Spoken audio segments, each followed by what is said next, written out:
Whether you're looking for organic products or a lesson in consuming wisely, there's no other place to go than Earth's General Store.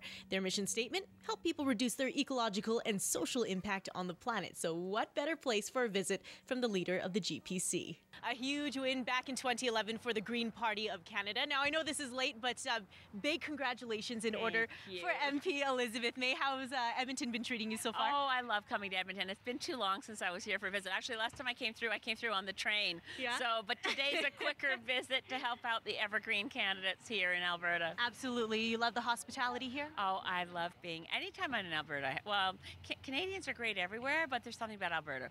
There's a lot of hospitality, and it's great seeing a lot of old friends. We're in the year 2012. Federal budget just still fresh in our minds. Yes. And according to some interviews, some articles that I've read from you, you call it a tough on nature budget. Now, what are some of your criticisms? Well, it's actually so different from previous governments. I used to, in my previous life with an environmental group, look at a budget and say, gee, they say they're going to do good things for the environment, but this falls short. There's more lip service. And this budget doesn't bother with lip service. This is, Stephen Harper seems to be a prime minister who's bound and determined to destroy the environmental protections that were put in place by Brian Mulroney. So you go back a long, long way, and you never would find someone who is against the environment in the way that this Prime Minister, this budget, takes away the protections that were there with the Canadian Environmental Assessment Act, has destroyed the National Roundtable on Environment and Economy, another thing created by Mulroney, going in a direction that's not just, as one commentator said, the oil sands doesn't need this kind of help, Mr. Prime Minister, because it just makes everybody look bad. It's so anti-environmental. It's just a disaster from beginning to end, really. It's a quite shocking budget. Now, what would a responsible government do to thwart climate change? A huge issue, in your opinion. Absolutely. Right? Well, it's the biggest challenge facing any society. It actually threatens the survival of our civilization itself. I mean, it's really not just an environmental issue. It's a security threat because the impacts of allowing the climate change issue to continue to with greenhouse gases growing in the atmosphere instead of halting them means that the kinds of wacky weather that that people have been experiencing, I know in Edmonton, that's just the beginning of long-term trends that are really very dangerous. So to avoid them becoming dangerous, we need to reduce greenhouse gases quickly. In a province like Alberta, the top job is shutting down coal-fired power plants. That's really more important and an immediate short-term priority than anything to do with the oil sands.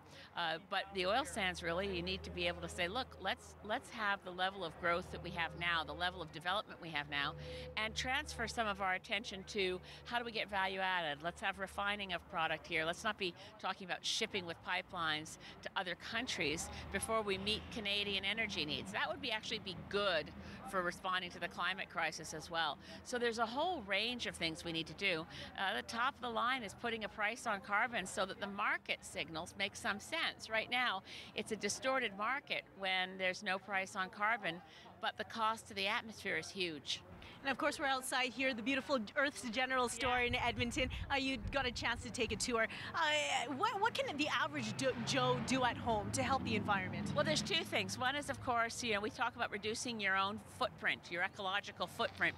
But as well, we're thinking about reducing things. We also need to think about expanding our footprint politically.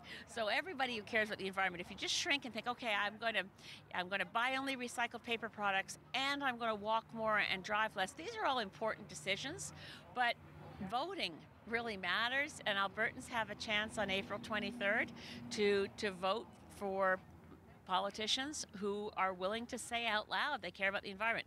We have candidates, it's a separate party, the Provincial Evergreen Party has 25 candidates, so not a full slate yet, but it's their first time out as Evergreen, and a Senate candidate. So you'll see a green candidate option in every part of Alberta. To read her blog entries on the environment and politics, you can head over to elizabethmaymp.ca. Kimberly Wynn, Shaw TV, Capital Region.